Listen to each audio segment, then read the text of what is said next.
Hello, hello, hello, and welcome to episode 5 of 40 Something Podcast. I'm still Trevor Shafer, and Jerry, for some reason, still joins me. Hi, Jerry. You're the only person I talk to consistently. Pretty much, yes. On a beautiful Friday night, this is what we do. Yeah, it's a Friday night in Northeast Pennsylvania. It snowed this morning. It was 52 in the afternoon. Mm-hmm. I didn't need a coat after 1 o'clock.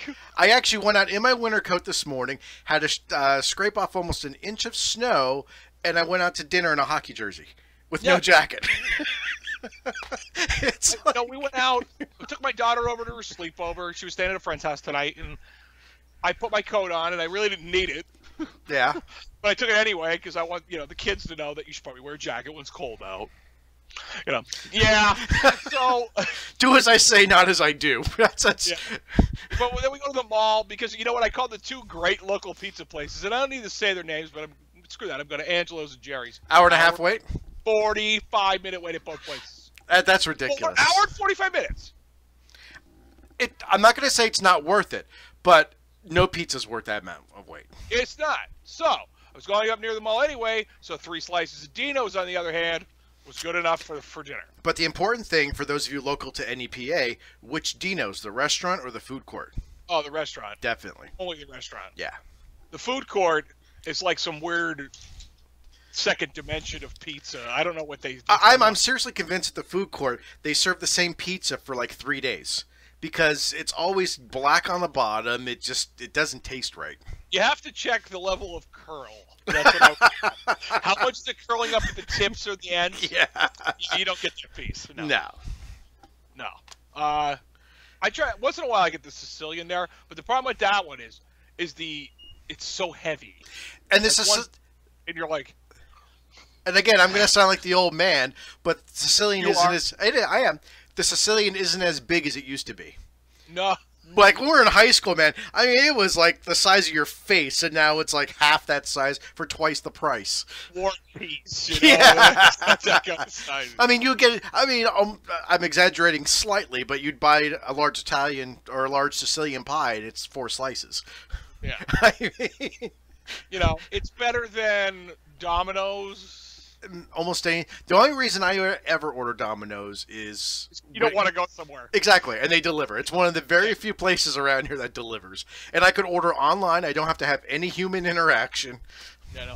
Well, they were trying to do those. Remember, they were trying to do those cars that delivered pizza. Remember that? Yeah. It was like in the first episode of this shit. Only if they did that, then I would never actually have to see a human ever again. So let's bring up a topic of the last 2 shows. You went tonight. I went a couple days ago to kind of say goodbye to Toys R Us. I did. We after the mall, after going for pizza, and we walked through the mall a little bit today. That's after I got over the fact that my older daughter was going to the mall with friends. Ooh. Yeah. I was very depressed when I heard that today. So anyway, she's of that age now, or she's a mall rat like we were. Yeah, only I hope she doesn't shop at Victoria's Secrets or that other place. So God, I hope that never happens. Stayed a hot topic.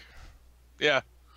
Oh, that might be bad too. I've seen some. Anyway, so we get there. We go to Toys R Us, and I'm thinking to myself, I'm going here to say goodbye to Toys R Us. And it was depressing, actually. Yeah. There was still a lot of stuff in the store. I was surprised. There was a lot of action figure, baby doll kind of stuff. A lot of Nerf stuff. I was really surprised that stuff was still around. But nothing's discounted big time. It's all 10%. Yes. And I hate to say that about a store that I love, but I can't believe they're closing it and it's not cheaper. Honest to God. 18, that's how it should be, right? Yeah. So that's how it should be. I mean, I've worked in retail for over 20 years, and I've actually closed stores. I've opened stores. And typically the rule of thumb is when you're closing a store, you go in your back room or warehouse, and you bring out every last piece of shit you can find to try to sell. And I was hoping they would do that. Like, you get to see some old action figures, some shit they've had left behind. And it's the same shit that was there 3 months ago. Fucking Hill. Remember when Hills closed? Oh my God. They were selling the shelves. Yeah. They were selling the hooks for the pegs. They were selling anything that wasn't nailed down. Let's go back in time. Do you remember when Zaire's closed and they were doing dollar Atari cartridges? Yeah. Dollar? Yeah. And they were in the box. They were. That was the grips of the game crash too, but wow. I remember getting like a bunch of Activision Atari games for like $5. Yeah, they were just clearing everything out. It reminds me of the modern equivalent is like when you go to Best Buy or Walmart and they have that bucket of DVDs, Yeah. like 3 for $5 because they're never going to sell them. So that's really what it is. That's the modern equivalent of it.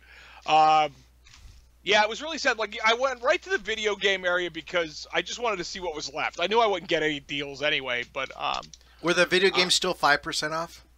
The systems were 5% off. Okay. The games were 10. Okay. So maybe that had gone up. Yeah, maybe. I think both were 5 when I was there. I could be wrong though. Yeah, like I looked. There was a lot of PS4 games left, mostly garbage. Mm-hmm. If you like sports games or WWE games, yeah, they're all there for you, all the way from 2016. Of course, if you like Just Dance, plenty of place to go. They had games for the Wii. Really?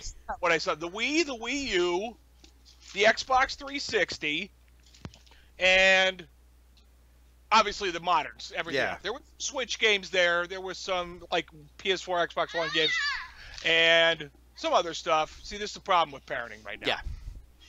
And my brother's calling at the same time. That's amazing. All right. All right. See, like this is the stuff I tell him, like all the time. Is do not call me on a Friday night. You later. Okay. All right. There we go. Shut up. They make a mute button on these things that just kind of, I did. You know what? I want to respond to him because he'll just keep calling. Oh. So. Now that the excitement of my life is over, yes. Where were we? Oh yeah, so the Xbox One. There was very little left in the video game section. They were still trying to sell iPad 2s and 3s. Who's buying them there? Yeah. I wouldn't buy anything electronic from that place anyway right now because you can't return it. That's true. Everything's final, and even if you go on their website now, if you go to ToysRUs.com, it's still active, but they tell you right off the bat with the banner that you can't buy anything through it anymore. Well, so. Just, yeah, I walked around the whole store, and I'd hate to get a mushy moment, but when my oldest turned 1, the day before she turned 1, I went up there and got the biggest stuffed animal I could physically purchase and fit in my car. And afford, come to think of it at the time. Well, sorry. And to this day, she still uses it as a pillow. Nice. That's a big moment for me. And I have to go and take it places to wash it because it's so big. But it's worth it. And I will always remember Toys R Us for at least that. And for me, being a parent, I'll always remember the Thomas the Train table. Because in the wintertime, when Jack was just getting into Thomas, we would go up there and we'd buy 1 or 2. But he would sit there for an hour and play with all the trains at the train table. And at the time, I would just pretty much take my jacket, just lean up against the rack, and play on my phone the entire time. But we did that for probably close to a year. And it's just one of those things that's like, my son has experienced Toys R Us. He knows the excitement of going there and getting something, but my daughter, who's 3, isn't going to really experience that because it's not going to be there for when she's of that age where I got birthday money, I want to go to Toys R Us, or I got a good report card, I want to go to Toys R Us, and now it's going to be, we go to Target, which is where we were tonight. Yeah. What I could see you could make out on is... Wow, you shook your entire camera kicking the dog. Yeah, no, I didn't kick the dog. Oh. I almost kicked the daughter. Ah. But not the dog. Oh, man, I get pissed off and I lose my train of thought. I hate that. Toys R Us. We're talking about the experience of going to Toys R Us when you got birthday money, or yeah, you know what? This is an over 40 problem. Yeah, you can't remember things from like 2 seconds ago, and then there's that. Although the ironic thing is, I did post a meme. Yeah, and I'm not a big meme posting person, but it actually made sense. I think I posted it last week on Facebook that it said, father talking to his son is like, I'm upset you're never going to get the experience of going into a Toys R Us and getting excited like I did. Then it goes toddler taking out a wireless earbud and putting down their iPad. I'm good. And that's the thing. That's today's generation. Yeah, it's really sad. You know, you'll never know the happiness of, like, you know what, me and Kelly were talking about it when we were there, and it was like, remember, we said this before, the wall of board games. Oh, yes. The glass cases of the video games, you know what I mean? Like, they'll never have known that. No. And the funny thing is... We're lucky to remember that, come to think of it. Well, I was just going to say, it's been, 20-some years since they remodeled that. Mm-hmm. And whenever I think of Toys R Us in my head, I think of the old Toys R Us from the 80s. Oh, yeah. The way it was arranged and where the action figures were and that huge aisle of video games and seeing the first PlayStation there at the demo unit, us playing the Virtual Boy, the N64. Like you said, that wall of board games right across from the glass cases that had all the cool shit in there. And I spent and I probably spent, in my lifetime, 8 days total there. You know what I mean? At least. Yeah, you know what I mean? Cumulatively, you know. But there's no, like, I don't know. There's no great deals there. No, not yet. That I even was like, there was like a bucket of 200 fake Nerf darts, like a generic Nerf darts. Mm-hmm. I thought, well, $15, that's not too bad. Then 10% off, and then I'm like, nah, I don't. Nah. That link I sent you on Amazon was cheaper. Yeah, exactly. That's why I didn't get it. But I was like, I figured if I go there and it was like 20 to 40% off, I would pick that up. Oh, absolutely. I was hoping for at least 25 to 30% when I went there, and I was like, wow, this it was more. It's more expensive now than it was at Christmas. It is. I mean, that's what those closeout and store closing things do. They jack it up, yeah, and eventually bring it down to the point where either they know they're not. They just try to weed out what's not going to go. Yeah. You know what I mean? A lot of people there were buying stuffed animals. I saw a lot of people taking, which I found kind of weird. Mostly, you know where they're going to lose out is those American Girl dolls. Yeah. They're not going anywhere. First off, they're too expensive to go anywhere anyway. Yeah. And really, apples to apples, oranges to oranges, Toys R Us over the last couple of years has been more expensive than Target or Walmart. If you want to go to a brick and mortar and not buy online. But you know what? Toys R Us ended up having it all the time. Sometimes you go to Target, Walmart, and all that, they don't have it. Like Toys R Us is there for you. Like Toys R Us, I always went there for the adult action figures. That, the collector's figures. Dildos there, man. I don't know what you're talking about. Anything could be a dildo if your imagination is big enough. And your openings. Yeah, all right, I'm good with that. Let's just imagine this Pepsi bottle, and there you go. Imagination. Okay. Refreshing drink and a good time afterwards. Yeah. You know what? If you do it the right day, it'll vibrate. Oh. Shake it up. Shake it up and just let it go. For the new generation. I've got a fountain fanny. Or be a fanny fountain, actually. Yeah, that gives a whole new meaning. That was like Michael Jackson Pepsi commercials from the 80s. Would that be the one he set his hair on fire or the one he didn't set his hair on fire to? Oh, it don't matter. Remember, he was Captain EO. Don't remind me. I actually had that 3D comic book back when 3D comic books were a thing. I remember watching it. I saw Captain EO when it was at Disneyland or World. Oh, my God.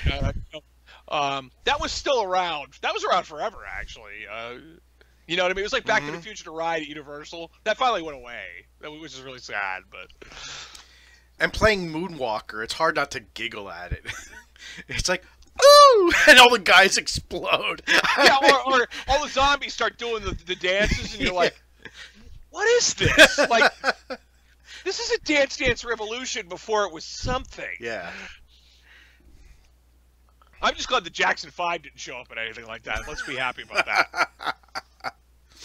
So, while we're on the subject of disappointment with Toys R Us, I told you 2 weeks ago that I was going to New York City.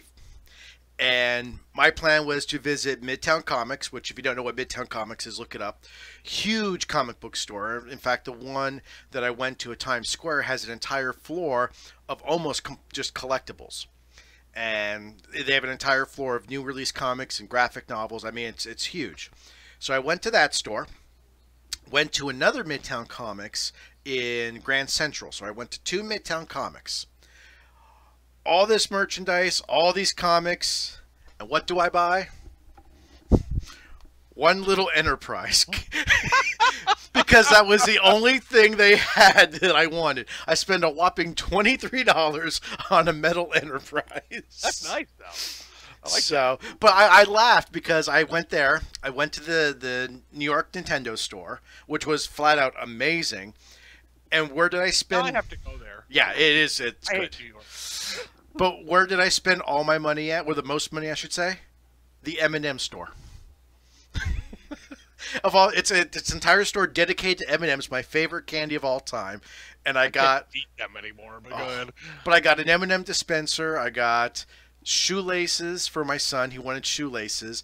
I got him a blanket, like a fleece blanket, which I got for like $5 because I spent over 25, and then I got myself a tumbler cup.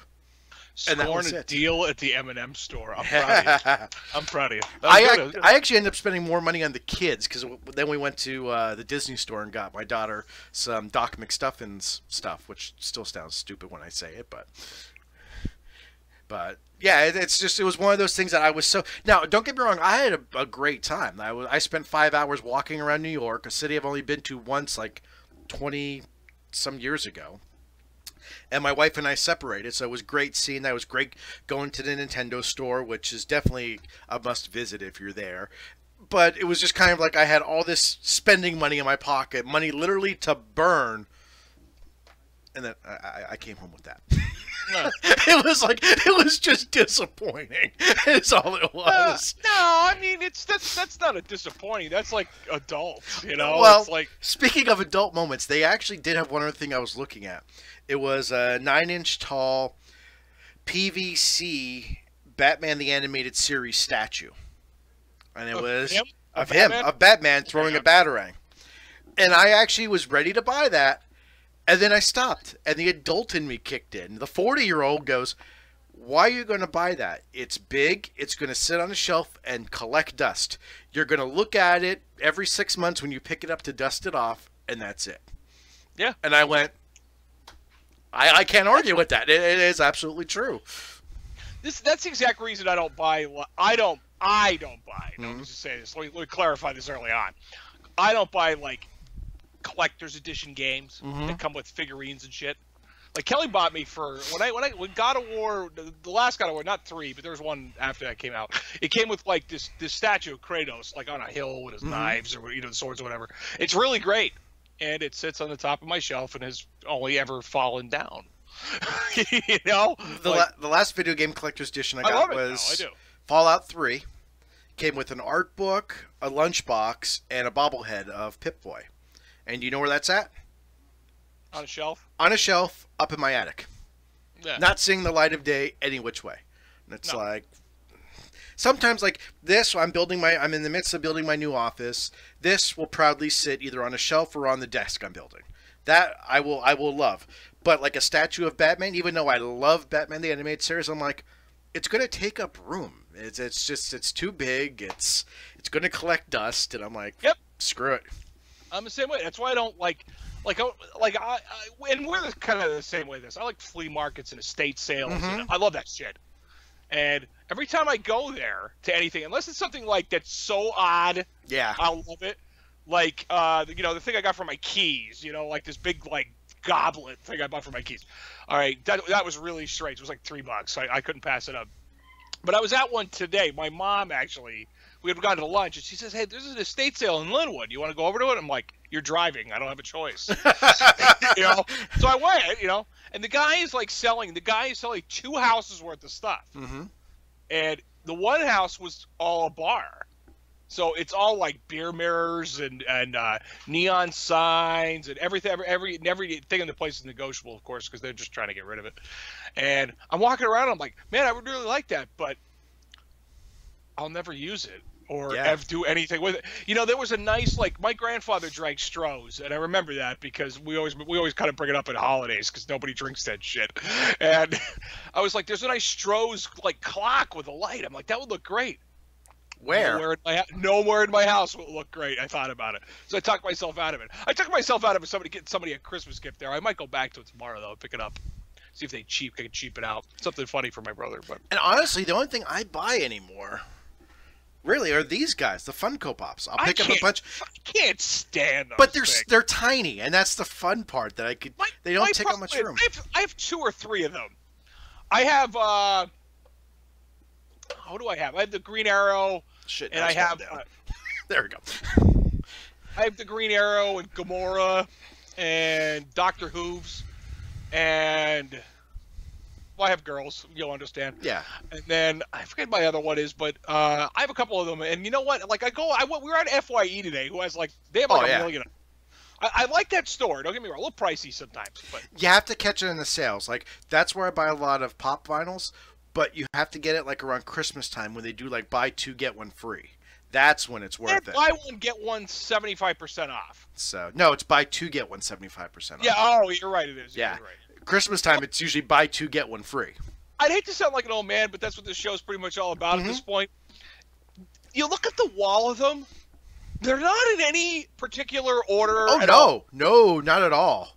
Not even close. I was looking for one. I was looking for like Indiana Jones or maybe like a Castlevania one. Something I would get like, you know? I couldn't find it. I couldn't tell you what I found. There was 7 Chun-Lis. I would have bought Rick from Rick and Morty, actually. I really like that show, but that show's really great. The one time we were there, this was, oh God, probably a year or 2 ago when we first started buying them.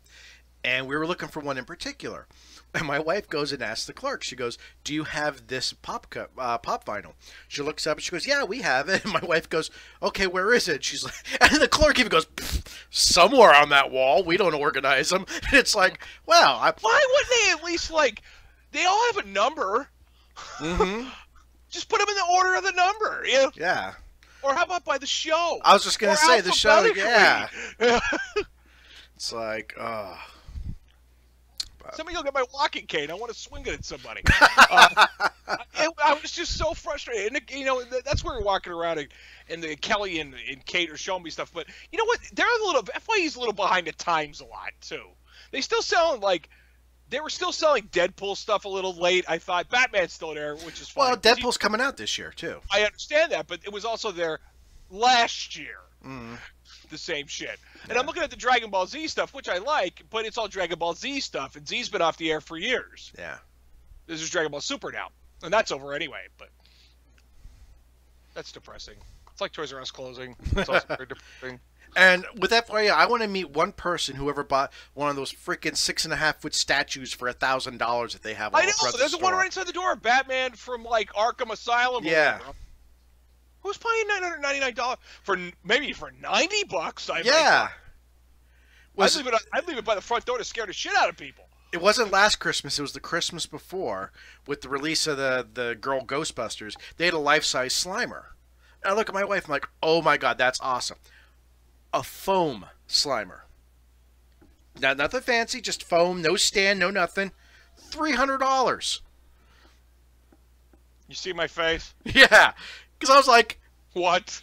I was like, okay, $50, maybe $80. Yeah, that'd be cool to have a life-size Slimer. $300 frickin' dollars. It's like, for foam rubber. Come on. It's gonna deteriorate in 5 years. It'll just you push it in and it stays in.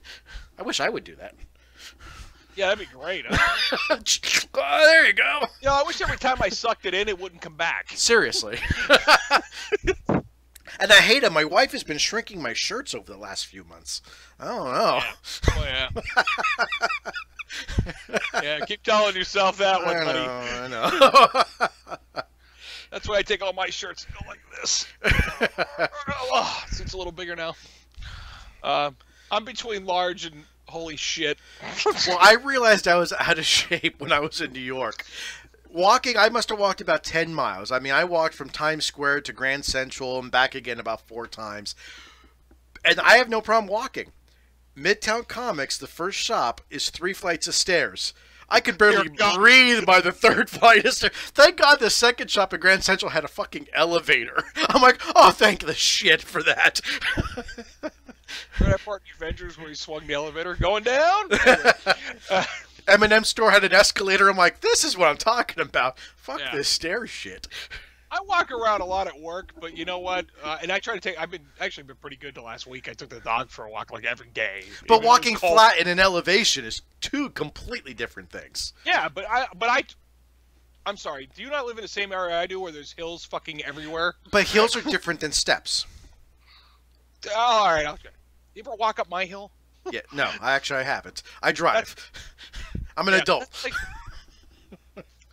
it starts here and it ends, in hell.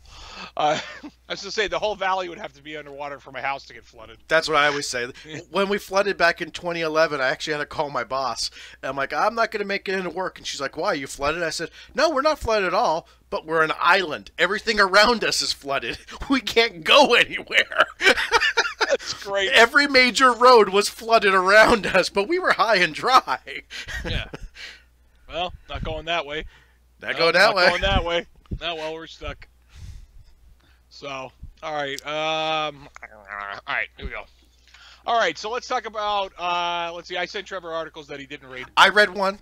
Which one did you read? I read about the Super Mario Odyssey runs. Super Mario Odyssey. All right, let's go with that because you read it. And so apparently the Super Mario Odyssey speedrun world record has been broken 3 times in the last 10 days. First off, I'm really shocked that there's already a speedrunning community for this. And they said it was that's like nearly instant for games anymore. Yeah, they said it was they had on speedrun.com. It was the second most recorded speedruns next to Mario 64. Well, old Nintendo, I guess they know what they're doing. But as someone who's beaten, there's actually 2 ways to beat Mario. I beat it the first time, and you go back through a second time. So I'm working on that second time.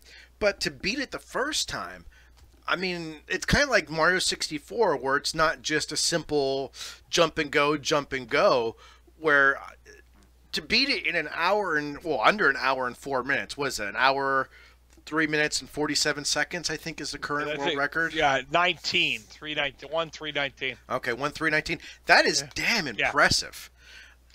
Well, when we see we've seen other ones that are just sick. Over the years. Like the guy who beat Super Metroid in less than an hour getting everything. What? I just watched a speed run the other day. It was Mario World. It was under 10 minutes. It was a new world record. It was 9 minutes. Sick. And I'm like, some of the moves he was pulling off, I'm like, holy. Then he gets mad at one point, because you know how they have the timekeepers on the side of their stream. Yeah.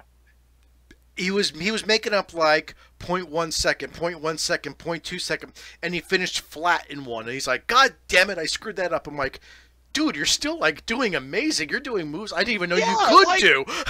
Did you ever notice every one of those videos starts with them resetting? Mm-hmm. Did you ever notice that? What is that? And now here's the thing. Here's me playing those games. And here's the speedrunner. Hey, what's up, guys? Oh, yeah. Yeah, we're gonna set a world record. I mean, no stress, no nothing. And it's like, how do you do that? I wouldn't let anybody watch it until I did it. I'm sitting on my couch and I'm stressing out over what you're doing. It's like Hulk smash. Yeah. That's what I got. Because I'm sorry, the most, for me personally, the most stressful part about watching anyone play Super Mario World is when they start flying with the cape, but they go so far down below the screen that you just see the head come up every once in a while. It's like, how are you not dying? It's stressing me out. Another one that stresses me out is when they do like, some reasons sometimes I can't watch speedruns because it's like they're not killing everything. Yeah. Or they're leaving things behind. Like, turn around and get that mushroom. That was the one in Batman for the NES. The speed run, they figured out if you get hit, you're invulnerable for, I think, 3 seconds while you flash. So you time where you get hit to make it past certain enemies to maximize your time. And I'm like, I got to kill everybody. That's just the way I am. Yeah, I mean, Clear the floor. Call that damage boosting. Something that's called damage boosting. That's if damage boosting is knockback. You know, like in Castlevania, if you get hit, you get thrown back. And you can That's not jump on right. platforms and doing that, yeah. But if you watch a lot of speedrunners, and it doesn't matter what the game is, if they want to go to the right, they'll quick turn themselves left when they get hit, so they get knocked in that direction. Which I've never understood that. That breaks my brain. Do it, and I've tried to do it. Like the people that do World 1 on Mario with Mario facing left but jumping right, it's like, how do you do that? That has to be like a keep. That's bullshit. Which, on a side note, I saw a great thing online the other day. If you ever want to break my brain, make a Mario game where you run left instead of right. Well, that's what Super Luigi Brothers was. Was it? I Yeah, don't remember that. Yeah, there was a release of it. Why? There was some Luigi Mario game. That doesn't make any sense now that I said it. Because the only Luigi game that I know of was Super Mario Brothers, New Super Mario Brothers Wii U, because it came with Luigi Wii U, but it was just extra boards with Luigi. See, I thought one of them was him going backwards through regular levels. Maybe I'm wrong. I don't know. But you know what? What they should have done is made a game like that where it was mirrored. Yeah. That would have been, because they did that with Mario Kart. Like every Mario Kart is the mirror tracks, which suck, by the way. So the one I've never played, which I should find it and acquire it, is Mario. Was it Mario 2.5D? I think it's called. Oh, 2.5D. 2.5D. That never really existed. No, I've seen it played. Oh, okay. Because you get to a point where it's kind of like Super Mario World 3D for the Wii U, that you get to a certain point and you're blocked. And then you have to rotate it. And then on the plane, you have to go to the X-axis or the Z-axis over. Z-axis. And then get so far, then come back over, and then do it 2D again. Yeah. Well, that's how Mega Man 2.5D was. If you ever see the videos of that, like when you needed to go into the Z-axis, we'll say. Yeah. There was like a power-up for it. So he only had so much time to turn in that and get to a certain point where the game would continue or he'd die. I think that's how it was going to work. But nothing beats the 8-bit deathmatch Mega Man. I don't care what anybody says. That game's awesome. Ooh, excuse me. Yeah. Is that the one, Mega Man versus Street Fighter, I think it was? No. Mega Man versus Street Fighter was and that was a fan project that became a real deal. Yeah. But they couldn't sell it. Because that looked pretty cool. I had it on my PC, and I think there's a Mac version of it, which I'd like to give it a try, because now I have to buy. Because just like trying to play Mega Man with a keyboard, it sounds as hard as that. Oh, yeah. I just said it. You know, it's like trying to play any old NES game with a keyboard. It doesn't work. Yeah. So back to this story. Super Mario Odyssey speedrun, you know, like 10 days. It's 3 times in the last 10 days. Any percentage, I'd love to see that. Yeah. I don't have to, you know, 100% speedruns I love to watch too. It depends on the game, especially if I played it as a kid, or it's one of my favorite series, or games that don't really need it. But they're like chiseling the time down. This is the second week in a row we talk, maybe not second week in a row, but we talk about a Mario speedrun. That was episode 2, I think. You sent me again. The math hurts my brain. The math hurts my head. It's crazy. But I actually might want to try to find one of these speedruns and watch it, just because of playing Mario Odyssey. It takes a while because you can't move on to the next world until you get enough moons. Well, and it's like, I'm curious what they do. It's right now, the one on that link that I sent you has the current one, well, who knows? It's probably not current anymore, but it was the one. There is a speed run of it, and that would be more of the show that the game that I've actually probably seen. So that's why I don't like watching speedruns for games I haven't played yet. It's like I don't want to ruin the game, but I've already seen the ending for it. So yeah, I don't know. Sometimes if I know I'm never gonna play it, and the game has like a slight amount of interest for me, I'll get into it. You know. I'll get into that, but like Mario Odyssey, I might have some interest in that eventually. Maybe, sort of. It's worth it. It is worth it. I'll wait till I can get that used cheap. You know what I mean? Which I gotta say, congratulations on your new system. Yeah, you know, I got it. Me and Kelly, I kept telling Kelly that I want one, and finally we were up at the mall doing something. She says, "Why don't we go get your Switch?" And you know, get that, you can get it. Okay, so we go up in there and get it. And I wanted to buy the kids, well, we wanted the Easter Bunny to get games for them. So we picked out the ones we wanted for him to pick up. Wild. Uh, so, and the Easter Bunny and I got the Breath of the Wild, which is mind-blowingly beautiful. I cannot believe. Like, I don't have the life force to actually probably get everything in it, but to play it, it's unbelievably good. I can't. There's a lot of dialogue in it. I was really surprised there was like that much talking in it for an open world game, and then there's chunks of it where it's nothing but him for. That's it. Mm-hmm. It's really great, and I got Splatoon 2. Hang on a sec. What? Okay, I'm sure you're not going to die from that. I'm pretty sure. Okay. I don't know how many digits are left. Yeah, they're all there. It's a scratch from the dog. Oh. Yeah. Well, I know, honey, but he just got him trimmed today. Anyway, so we got Splatoon 2, which my older daughter has played nonstop since we got it. Yeah, my son plays it all the time. Although he's been playing Doom nonstop since Christmas, so. Yeah, and then I got Katie the Just Dance because that's more of her thing. But I bought snipper clippers on the store. It was on sale. It's like regularly $30, and I got it for $20.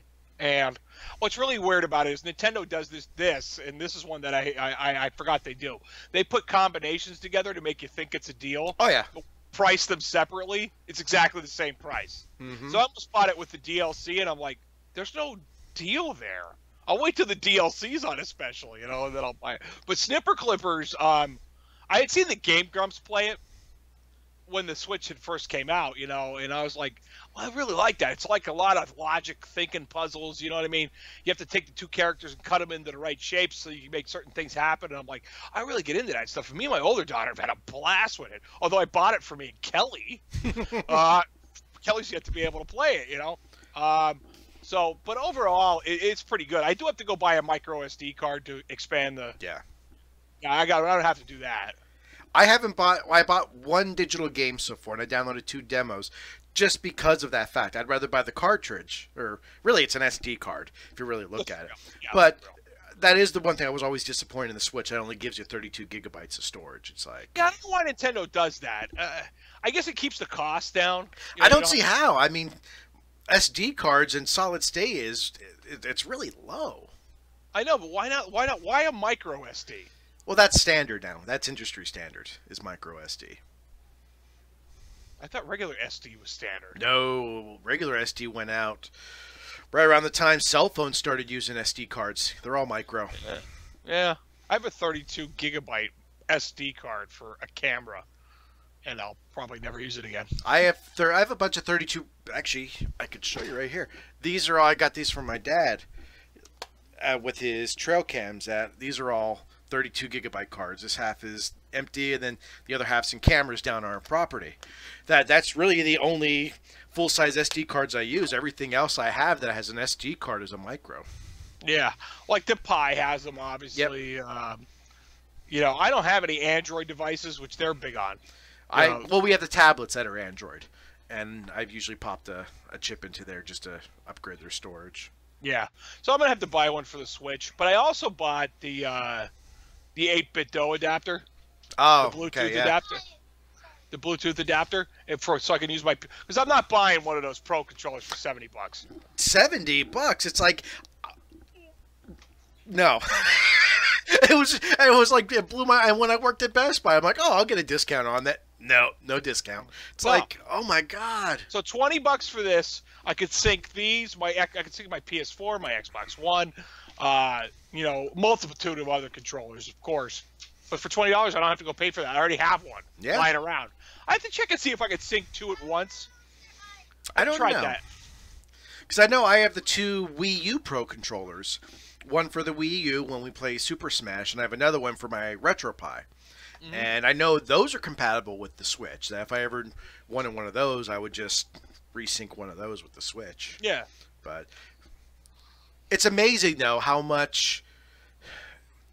I don't want to say they prey upon people who don't know what they're doing, but I mean people that I want a regular controller. I gotta buy the Nintendo Pro controller. It's like you can use any Bluetooth controller. It doesn't have to be the Nintendo branded, and I think they're just kind of making the people pay that. You can't just sync a PS4 controller with. No. It has to be Switch compatible, but there are so many out there that are Switch compatible. Yeah. Yeah, absolutely there is. So, but that was worth it. I mean, it worked out pretty good like I thought it would. Like, all your face buttons are your face buttons for the Switch. And your D-pad is the other set of buttons, which I don't know what they call them on that because I don't really pay attention. It's not really a D-pad. It's just 4 buttons. It's like 4 buttons. It's like the C-stick. Kind of, yeah. C thing, And then the left and right stick, obviously. And then I think the let me see what it's called on here because I don't remember. Like the share button is your minus, and then the home button is your plus, or your option button is your plus. The touchpad on here, this tight touchpad. That's your that's the button that takes the picture of your a screen capture. Okay. You can do that on your Switch. I don't know why they need a separate button for that. And then the home button is actually the I just turned my PS4 on. Whoops. As you can see, is actually the home button that takes you back to the Switch home menu. But the Switch is really cool. It is. All the ball busting I did about it and everything, I regret that. Not really. Because it was a lot of fun, and we've had so much fun with it that I actually excited to come home and play that kind of like snipper clippers with the kids, which I found out gets to 2 to 4 players. Oh wow! So if I can just figure out how to sync one more of these pictures, I'll be set. I love the fact that it is portable. We went down to my in-laws at Easter, and in both the cars I have USB hubs hooked up, so they could charge our tablets, we could charge our phones, and I have a USB-C cable for the Switch. And my son, again, I had him hooked up to the power. He had the Switch playing Doom. I had my hotspot on my phone. And there he is deathmatching as we're driving 75 miles an hour down the interstate. That you're taking a full console with you. It's just not, okay, I bought, say, Mario Kart for the Switch. Well, now if you want a portable version, now we got to buy a 3DS, get the 3DS version. You buy it once, and you can take it everywhere with you. That's the beautiful you don't part. think maybe Nintendo cheated themselves there, did you? Or was that maybe there's a future DLC purchase going to happen here? Well, believe it or not, my wife actually mentioned that. She goes, doesn't that take away from their portable market? I said, yes and no. She goes, what do you mean? I said, okay, I picked up the Wii U screen mode. I said, okay, you break this. I said, it pretty much renders the system useless. She goes, I know that. Then you have to buy a new one. And I said, yeah. And I held up the Switch. You break this, this is your system. You got to buy a whole new system for $300. She's like, damn. I'm like, yeah, they'll get you that way. Yeah. Oh, yeah. But you know what? It is really neat, and it's like voodoo magic. That's what I call it. When you put it in the base, it comes right up on the TV. What's really neat is it has HDMI control, which not everything has. I hate HDMI control. I like that. I have too much shit hooked up to my TV. I do too. Yeah. I had to hook it up to the TV in my front room, not my gaming TV, because I didn't have any more ports. Yeah. I gotta buy a splitter. I tell myself that every time I get something new, and I don't do it. See, for me, what saves me is my receiver, because I have 4 inputs on the receiver and then an output. So one HDMI port on my TV actually carries 4 items coming through my receiver. Well, there you go. Nice. And then that gives me, I think I have 4 or 5 ports on the TV. So I think I only have 1 left now. Yeah, my TV out in the front room has 4 built in. And then my TV that I have all like my PS4 and stuff only has 2. But I have the Xbox and that hooked up to it because then I have all my older systems hooked up to it, like my GameCube and that's a retro system, by the way, Trevor. I know. You know what? We'll talk about that Gamer's Choice place. Remember that was the old whatever it was before that. Oh, the Game Station. I went over to game. Yeah, it said open February 10th. So I'm like, oh, great. I went over there today. There's nothing in there. Nothing. Really? Nothing. I've seen them open though.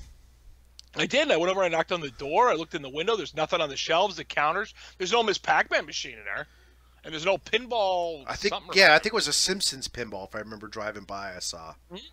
Yeah, there's nothing in there. Nothing on the shelves. Holy shit. Is it packed up? That's sad. Wow. So, all right. So now we're on. So what's old is new again, Trev. It always is with our generation. We're buying back our childhood. We always buy back our childhood. So, in the wake of Crash Bandicoots, return to bandicooting. I guess that's not a word, but no. I just made it up. We'll have to check the Urban Dictionary for that. Thanks for bouncing the camera around. That was great. Spyro the Dragon coming back. Spyro Reignited trilogy for PS4, Xbox One, and I think the Switch. I didn't see the Switch because my wife has always been a huge Spyro fan, and I showed her the screenshot. She goes, "Oh, what's that coming out for?" I said, "PS4 and Xbox One." I thought she was going to go, "Oh, we need to get a PS4." Then she's like, "Oh," and that was it. That's all I got out of her. Damn it! But I think I saw it is going to hit the Switch. Because I do want to get the Bandicoot trilogy when it comes out on the Switch. Oh yeah, no, that'd be cool. Yeah. But it's nice to see Spyro. This is another classic PS1 franchise. Get a new life. But this is also shows you that they have slowly run out of ideas. Oh yeah. But I got to admit, music. It does look damn good. I mean, you could tell they went back and re-rendered everything. Oh, yeah. It looks fantastic. Yeah. I mean, I was never a big Spyro the Dragon fan, but you couldn't ignore its popularity either. Yeah. And, and that gave birth to Skylanders. Mm-hmm. That was the original. I guess they said, well, we needed a respectable character to put in front of the Skylanders thing. And they start searching through, Crash Bandicoot's not going to work. Kratos. Nah, probably not. Nathan Drake, he steals shit. We go on, and Spyro's kind of cute. All right, we'll use him. Yeah. Remember they had failed. Sony had that failed Smash Brothers style game. Oh yeah, we had that on the PS3. PlayStation All Stars Battle Royale. That's yeah. what it was. I just hit me and I'm like, you're like Kratos fighting Nathan Drake. It was horrible. It was really a ripoff. Mm-hmm. And everybody was doing the Smash thing there for a while. Although it had the commercial for it was always really cool. That they had everybody in that bar and then they just started fighting shit. Yeah, and then they had what was the one character from Katamari Damacy or whatever it was? Remember the ball? Oh yeah. He was in it, and I'm like, what are you doing here? But they're iconic characters. That's free on PlayStation Plus. I probably have that on the PS3. Yeah. But I don't think Crash was in it. No. Spyro was in it, but I don't think Crash was. I have to look. All right. Uh-oh. Whip it up Wikipedia. Go to the internet. Whip out your Google. I'm sorry, that sounded bad. No, that's probably a modern sex term. Probably is. PlayStation. Come on, catch up to me. I'm fascinated. Which I am looking forward to the new Smash. I can't wait to see what the roster is going to be for that. Yeah, it needs. You know what that really needs is, and it's kind of funny we just talked about it. That game needs Crash Bandicoot. Yeah. He would make I'm looking for the characters from this. Oh, here we go. Characters from. Wow, Dante's been in a lot of games. Yes, he has. They've hoarded him out. And then Capcom would be like, "Yeah, here you go. You can have him. $50. Yep, you can have him." Let's making it rain. So true. Let's see, the Big Daddy from the BioShock series, Cole McGrath from Infamous. That's a series I could never get into. Is Infamous. My nephew loves them. I don't get it. The Fat Princess from Fat Princess. Devil May Cry's Dante, of course. Hayachi from Tekken. Isaac Clarke from Dead Space, which Dead Space games people rave over. They're so fucking slow. Mm-hmm. So slow. Jack and Daxter. That's a fun series, Jack and Daxter. See, but you know what? I'm playing Ratchet and Clank. Kind of the same thing. It's like I'm thinking I've got Parappa the Rapper, Zeus from God of War, and Kratos and all that. Sweet Tooth and Twisted Metal. So they really hoard out every franchise and any money out. But you're right. Where was Crash Bandicoot when this was all going down? Not even a DLC. Wow. I don't think they had any DLC for it. They did because I think there was 2 characters, Isaac Clarke and Zeus were DLC, Hmm. along with characters from other games like Starhawk I've never heard of, and Raiden from Metal Gear was in it. You know, the replacement Yeah. or the real character for Metal Gear. I don't know why they ever thought that was a good idea to hand that over to a different character. Yeah, but like you, I got it on PS Plus back when I had PS Plus, and my son and I played 5 minutes, maybe an hour or 2 of it, and we were both like, "Yeah, it's okay," but it's not Smash. It No. never will be. No. You know, it's like that scene from The Members. Not a great idea. So yeah, we can talk about Smash a little bit because I think we kind of planned on it a little bit, but you know, Smash needs like what characters could you put in it now? That Like, is an excellent question. They are in it. Come to think of it, we've already seen that, but Because in the Smash for Wii U, they had some excellent DLC characters. They had Ryu. the people. What's that? They went to the people for Yes. that. They said, well, who do you want to see in it? That's a very rare thing Nintendo Yeah. did, because they're usually like, well, we're going to do what the fuck we want, and you're going to buy it in Yeah. spades. Cardboard boxes. Like my son, whenever we play, and he'll piss me off, I go right to Cloud Strife or Bayonetta. And he's like, oh, great. Because he knows I'll just kick his ass with them. But they're actually solid characters. Where you have the Wii Fit trainer is almost useless in there. Like the Wii Fit balance board. Yeah. But you know what, who honest to God, 2 of some of the most fun characters to play with is the Game & Watch guy and the dog from Duck Hunt. Oh, yeah. They got Well, some nasty-ass moves. The Hogan's Alley characters and stuff are wrapped up in all that. and then, oh, man. Mr. Game & Watch, Yeah. I remember seeing something about him. He has one attack in the game that instantly knocks everybody out, but it's so random that it doesn't always happen. I guess there's some kind of, like, dice roll or multiplier or something that doesn't work out. Like the dog from Duck Hunt, he'll throw the clay pigeons at you. That's So hilarious. it's great because my son will come at me and I'll just... Will you stop that? Yeah. It's like basically somebody who used to use fireballs all the time and I Street Fighter don't know what you're talking about. Yeah, I don't know what you're in there. One combo.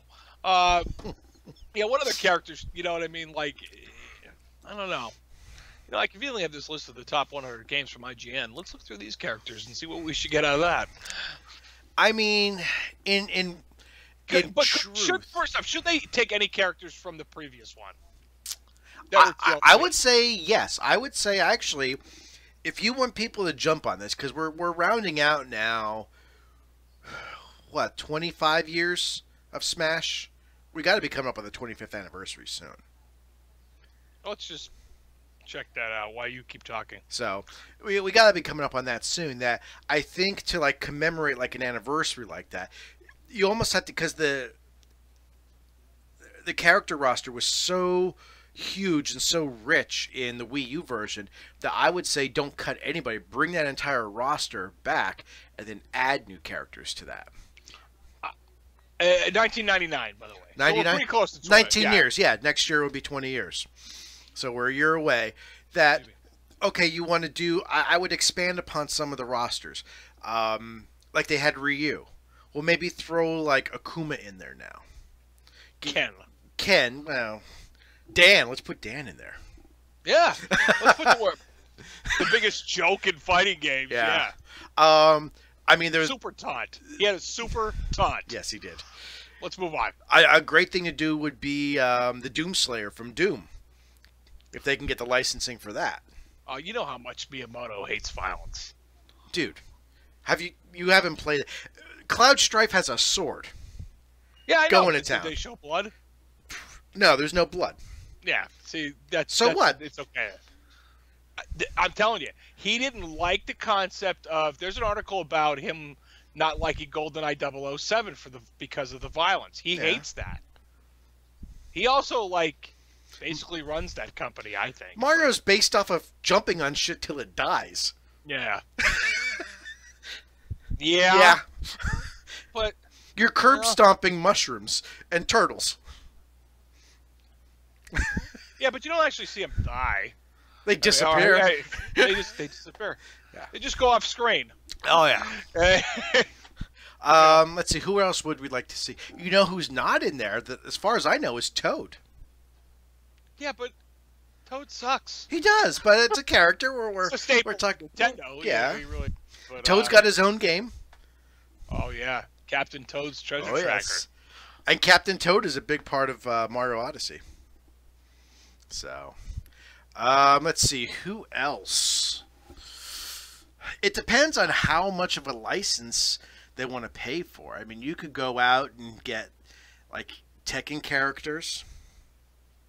Never gonna happen, Trev. I know. I'm just saying that it just depends. Like David Tennant, never gonna be the Doctor again, buddy. That's okay. Hey, he did one episode of the new season of Jessica Jones, and that was awesome. I haven't seen it yet. Just shut your mouth. I'm almost there. Okay. You watch all of that, but you can't do. watch the other ones? I love Jessica Jones. You think she's hot? She's kind of hot. I just love the whole concept that she's the complete anti-hero. She's just a hard drinking, don't give a shit kind of superhero who doesn't want to be a superhero. And and Trish is hot. When she's not high. I love how her Australian accent breaks through every once in a while. Yeah. That's kind of funny. But. So anyway, what characters would I like to see? Oh, man, that's... Fighting game ones are tough. You know what would be... When it comes to Nintendo... Sorry. Go ahead. No, go ahead. You go ahead. What'd be great is if they can get the license for some Transformers. Digging deep on that one. Well, you played Devastation. I did. That game's fantastic. It is. So imagine Devastation to the next level. You throw Prime and Megatron in there. I mean, the first board when you're fighting Devastator is kind of like a Smash level. I honestly think if Nintendo wants to go back in time, and you should get characters from there. Like, really, a great example of what Nintendo should be looking at is a Bobo's Big Adventure. Okay. You want characters from that. Not from that game specifically, of course, because it's every Nintendo game you've ever played. Yeah. Is Bobo's Big Adventure. That game's hilarious. But I forget the character's name, but the main character from Super Adventure Island. Oh, Master Higgins. Yeah. Yeah. So. See, there you go. That'd be a great character. How about the Blaster Master character? Mm-hmm. I'm telling you, that's a game that still to this day is awesome. So if we can go back to the original NES and pick out some key ones there, that'd be great. And they should do that. Mm-hmm. They really should. You know what I mean? Don't get me wrong. They went with popular choice last time. You know what I mean? You had Pac-Man. Some of those were questionable. Well, I mean, people voted for him. I don't know who voted for Wii Fit Trainer. No, I think it's because they thought the Wii Fit thing was going to be a thing. It was a thing at the Salvation Army. Goodwill has tons of them. Is that where yours went? No, I still have mine. I don't get rid of anything video game-wise if it works. No, unless it breaks. Yeah. I think that's the only time I ever do it. But, they went with popular choice things like, Pac-Man and Ryu and Cloud and Bayonetta. They let the people vote it in. I don't think they'll do that again. I think that was just like a... here, we're going to give this a shot. Okay, now, what I mean? It was like Super Mario Maker. It was like, well, how about you fucking guys do it? I love Mario Maker. We still play that. The game was really fun. Yeah. The little I played it was very fun. So, my nephew let me Wii U for a while. So when you said Pac-Man, if we went back to Classic Arcade, it'd be great to get Joust in there. Yeah, it would be. Yeah. I think they should grab some, like I said, I think they should be leaning on, like, they brought Little Mac in there. Yes. Which was a good idea. You're not going to get Mike Tyson in it. No. Because they don't own the license for that anymore. We missed a huge one, and I feel horrible. Simon fucking Belmont. Yeah, where are Castlevania characters in that? What the fuck? How about Dracula? I would take that. I'd be happy with that. Or even Trevor Belmont, which I know you would love. Any one of those characters that were in, like, Symphony of the Night, or this is going to be really great when we get to that last article. Mega Man's not in it. He went to... No, not in... He's in Super Smash Bros. Wii U. Yes, he is. Is he? Hold on. The game features Smash Brothers for Wii U. Features 58 characters, 7 which are downloadable. 19 brand new fighters, including third-party characters such as Mega Man, Pac-Man. Oh, I think Mega Man was in there. That shows you how much I played Mega Man. Mega Man. What's really neat is Mega Man's Final Smash is called. It's actually called Mega Man Legends, which shows all the iterations of Mega Man that have happened over the years in one solid attack. So, I think Smash Brothers personally, I think it peaked when Snake was in it. Yeah, that was Brawl. Yeah, I think that kind of peaked with your third-party characters, because that's a thing in fighting games these days. Like, what non-traditional character from a game. And I sent you that link or that tweet from Bando Namkai that says, hey, how come Goku isn't in Super Smash Brothers Brawl? Like, he's a fighting character. Yeah. Why isn't he in there? There's plenty of like genres, I guess, and it doesn't have to be in video games that a character could be dropped into this. Will they do that? Yeah, I don't know. They're making too much money on Splatoon. Yeah. There's a lot of characters that would be, like I said, from their own retro library. Yeah. Not to mention their third parties that did stuff for them forever. There's a lot of characters. I would love to see the Doomslayer, personally, but could you see the Doomslayer like ripping Mario's head in half and body?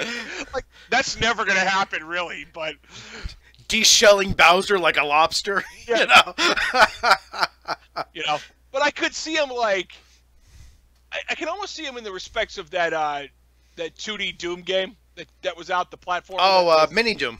Mini Doom. Yeah. I can almost see it in that thing, in a character like that, where he's switching guns to whatever's needed for the situation. I could see him in that sense. But I think you're onto something, though. They need to go back to the original NES library and look at some iconic characters that they need to bring in. Yeah, you know what I mean. Like, I don't know why there's always, like, in the last couple Smash games. Maybe you could figure this out. Why has there been 2 different versions of Link? Yeah. Why is there Adult Link and Toon Link? I don't get it. Why? If you want to have, the Breath of the Wild Link will be in the next one. Let's be fucking real now. So I always thought they're gonna have 2 Links. You should have Link and Dark Link.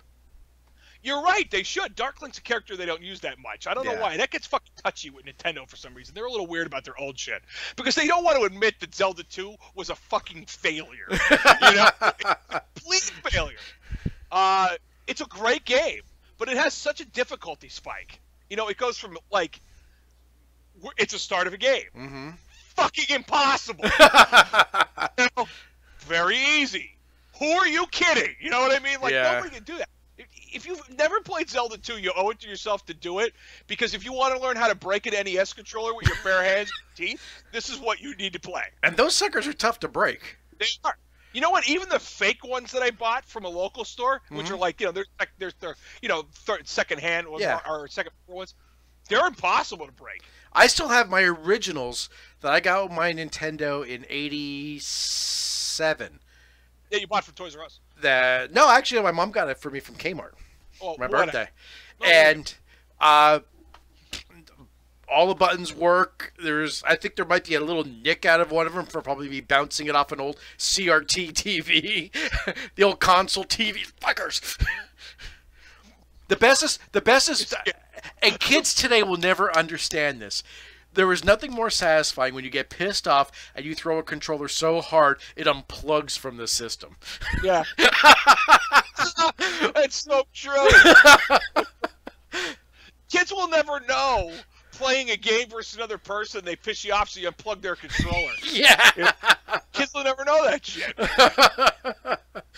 Or you always give the new guy the broken controller where the X sticks. Yeah. I was that guy at people's houses. I mean, everybody was. Yeah. But everybody plays online now, so there's no couch co-op. No, there isn't. So I hate the fact that we have to call it that these days. I know. We used to call that playing against somebody. Yes. Well, Jack and I, my son, we were watching a Super Mario 3 speed run. And we're what's that? Satisfying to watch that game play well. And we're watching that, and he's like, wow, I never saw this game. I said, well, when it came out, I said, a friend of mine, we would go to his grandmother's house where he had his Nintendo. We would go swimming in the pool, get out, go down into the basement. We'd play for 2-3 hours, go back in the pool, and I said we would just keep it paused. And he looked at me, he's like, well, why do you pause it? Why didn't you just turn it off? I'm like, because there's no save. You have to play straight through in one sitting. So while we were trying to beat it, we just paused it and go in the pool and grab something to eat, come back and play. I said that's how we tried to beat it each time. And he just couldn't understand the concept of no save states. It's like, yeah, that's how it was back then. Well, that's why I try to explain. My daughter tries, and I don't know if your kids have a DS or anything like that, or no, probably not, right? I showed him my DS, but he never got into it. So both my kids have the 3DS, you know? And she'll be like, well, I'm right in the middle of I want her to, my older daughter, or my younger one, to do anything. So, in fact, my younger daughter's is right here, as you can see. And she'll be like playing it or whatever, like, but I'm right in the middle of the fight, and I go, this pauses it. Yeah. Now shut it off, you know? They don't understand that we were the generation that created the term pause the video game. Yeah. Well, my son gave me slack today. He's in our bedroom with the Switch. He just, because the nice portability, he likes laying in our bed and getting underneath all the blankets and playing it. And we're trying to figure out where we're going to go for dinner.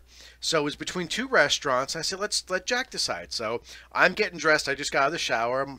My wife's like, Jack, come here. I need you to choose a restaurant. He's like, hang on, I just started an online match. And I looked at him, I said, good, then you could end that online match. Get your butt in there, we're leaving in 5 minutes. Megan was giving me shit when she was playing Splatoon. I'm like, well, I just started a battle. I said, turn it off. Yeah. Put it on the cradle. Play it on the TV. I don't care. This isn't life or death. Just stop the game. Which I had a lot of proud moments watching her play Splatoon because she's like, I just want to get another gun. I'm like, I love you. Well, God, I love you. Well, Jack took the Switch with him to my mother-in-law's on Easter. They were running a triple XP weekend. And he came to me. He was level 37. And then he came to me on Monday because he had school on Monday, but my wife didn't. So he came running home from school, started playing. He goes, Dad, look what level I am. And I said, how are you level 3? He goes, those are, I forget what the echelon levels. Once you reach past level 50, each level up that's called an echelon level. And I said, so let me get this straight. You went from 37 yesterday to level 3 past 50 today. He's like, yeah. And I'm like, high five, brother. High five. Yeah. I mean, that's like, I'm going to do that again. Yeah, I mean, it's like, and his big thing now is, it's about a week or two ago, I downloaded Doom Builder. I was thinking about starting making some Doom levels again. And my son happened to see it.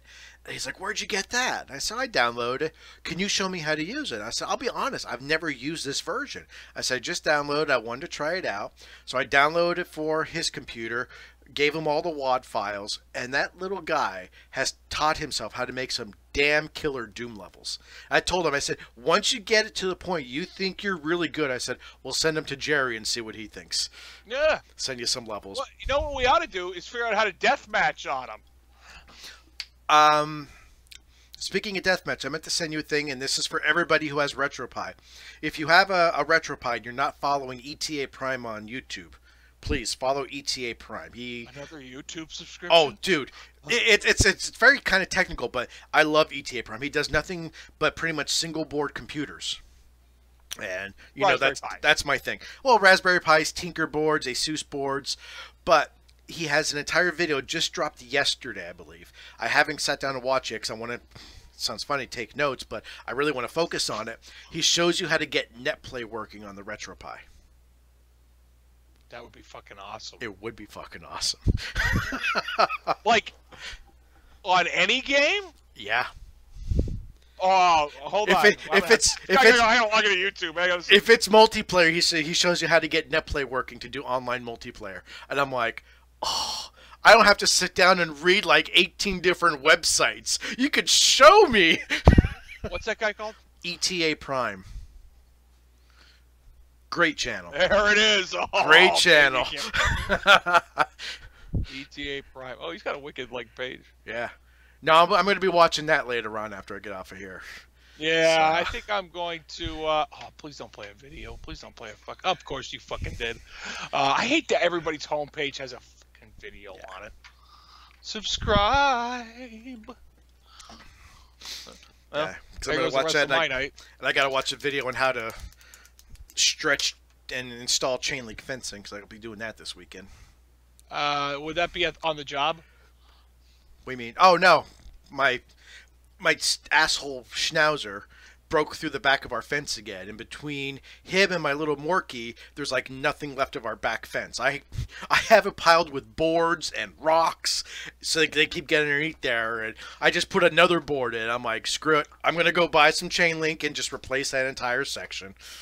So. Car battery and some wires. Well, unfortunately, stop them quick. It's vinyl coated chain link. Oh fuck. Yep. But I'm getting galvanized this time because I will electrify that fucker. Yeah. Yeah, it doesn't have to be a high level. It doesn't have to be a lot of amps. Just enough to remind them this one's gonna fucking hurt. Although he's so stupid, my schnauzer, he might not even notice. Ow. Ow. Pretty much. Ow. That happened to somebody I know over by Dorrance Farm. Uh-huh. They're walking there. I know somebody who lives. I know a few people who live in Liberty Hills, and so they're walking down there with it. And my one, the person I know, I'm not gonna mention who it is because I just don't want to. But has a younger daughter and a son that's about old as Jack. Mm-hmm. And he hears her daughter going, ow, ow, ow, ow, ow. He looks down and she's touching the electrified cow fence. Oh. It's fucking hilarious to me. I don't know why. So yeah, we've had this dog for 6 years, and to this day, if you throw him a ball, he looks at you like, you dropped something, asshole. Yeah. I mean, just does not want to play fetch, will not listen. Yeah, that fucking nitwit I got. I love him. I do. I know I call him a lot of bad names all the time, and I call him shitbird to his face and whatever, right? But I'll tell you, he couldn't catch a piece of food if I threw it in his mouth. Mm. But a fucking handful of snow, yeah, he'll fucking catch and chew it up like he caught a bird out of midair. I don't get it. It's the only thing he can catch. And see, I wish I could take my dog and meld it with my wife's dog, and we'd have the perfect dog. Like her dog, the Schnauzer. Plus, you'd have one less. Yeah, he's potty trained. He's housebroken. He never pees, never poops in the house ever. Yeah. But if he gets out on you, he won't come when called. He just looks at you and keeps running in the opposite direction while flipping you off with his paw. My dog, she doesn't even need a leash. She will walk next to you. She comes when called, because she actually gets out. She can slip underneath the fence, and I don't care. Even our neighbor, she'll see it and she goes, Minuet, go back home. And she'll go right back underneath the fence and go right there. I've had her 5 years. I am convinced it is impossible to potty train her. She just pretty much bathroom, living room, and kitchen. She'll just pees and she doesn't poop in the living room, but she'll just pee, and it's like, and this is like she'll spend an hour outside playing, come inside, and then pee in the kitchen. It's like, yeah, that just I'm at my wit's end with that. You know. So I mean, we use puppy pads at night, but it's like still, it's just like if I could take 5. Yeah, if I could take her who listens, him who's housebroken, and combine them like Voltron into one uber dog. By your powers combined, I am Captain. Anyway, nobody's gonna know what that is, but so the last thing we wanted to talk about today. Well, not last thing, because I'm sure we'll get on 9 other subjects. At least. Yeah. Before, off topic with Trevor and Jerry. Yeah, yes, it is. We need shirts. Let's get shirts. Off topic. Yeah. All right. Anyway. Is IGN put out their, I wanted to say semi-annual list, but I guess they put this out, it's been a while, of the greatest 100 games of all time. I hate these lists. Huh? I hate these lists. Why is that? You said that before. One, they're so subjective. It's very rare that you'll see a balanced list between independent titles and AAA titles. Secondly, if you're talking the best 100 games of all time, you're now encompassing over 40 years of video games. You can't boil down 40 years of video games to a 100 list. I think what they should honestly do when they do lists like this, I agree with you. They should do it by system or by generation. Disagree to agree. Yeah. They should do it by genre. Okay, I could see genre. Do it by genre, okay? And whether that's a pretty broad spectrum too, because some games jump genres. Mm-hmm. You know what I mean? Some games go from, and let me bring up the shitty Zelda 2 thing again, because that went from an action game, like a top-down action game, to more of a platformer action game, back to the top-down again. And then, then it went 3D and everybody thought it was good, and it wasn't. And again, are they going off of looks, or are they going off of gameplay and story? I don't know. Each one's got a really long and detailed article, and I didn't read all 100 of them. So, but I mean, you could rate it however you want. You can, and I guess it's like any list you see on the internet. Anywhere from best video game to best ass on the internet. I guess you know what I mean. Because like Mario Brothers, Mario Odyssey looks absolutely beautiful, but Mario 1 has such a high replay value compared to Odyssey. That's like, how do you rate those two? I mean, they're not on equal ground any which way you look at it. Well. Let's just look at the top 10. Okay, let's look at the top 10. We don't need to look at 100, okay? No. I'd like you to know that number 12 is Symphony of the Night, though. I'm surprised that's not in the top 10. Yeah. Number 10 is Super Mario 64. I'll agree. Okay, number 9 is Red Dead Redemption. I've never played it. Red Dead Redemption. No. It's like Grand Theft Auto on horses. Grand Theft Auto is a great series. I found them very interesting, even though I really don't play them. I always found the concept of them because people hate them. That's why I think Grand Theft Auto does so well. People hate the violence and all that. They don't get all into that because we're fucking video games kill people all the time. I like the Grand Theft Auto series, but I get bored very quickly by them. They're very kind of repetitive, I find. Yeah, I agree with that. All right, number 8 is Half-Life 2. Before you say anything, I've never played a Half-Life game in my life. I've played about the first hour of Half-Life 2. Not bad. I've played Half-Life 1 and never finished it, but it's just not my genre. I mean, it's first-person shooter, but I was always, squarely in the Doom camp, not the Half-Life camp. Yeah, I just agree. Personal preference. Yeah. So I can't say whether or not that should be number 8. Yeah. Okay. So number 7 is Tetris. Tetris, what I believe should belong on a list of greatest games of all time. It shouldn't belong on the greatest video games of all time. It was a cultural phenomenon. It's definitely a casual game. It is. It's a pick up and go.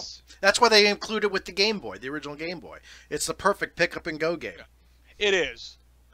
You ever watch the Gaming Historian's article, a video about that? I didn't want to spend an hour hearing about Tetris. Yeah, I agree. That was a little long-winded. I'm like, oh, God. So, number 6 is Super Mario Brothers 3.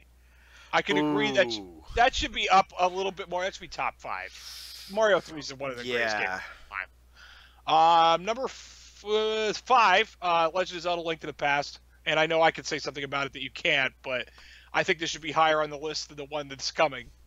Not this one. Super Metroid for the Super Nintendo is number 4. I agree that should be top 5. That game's fantastic. Never played it.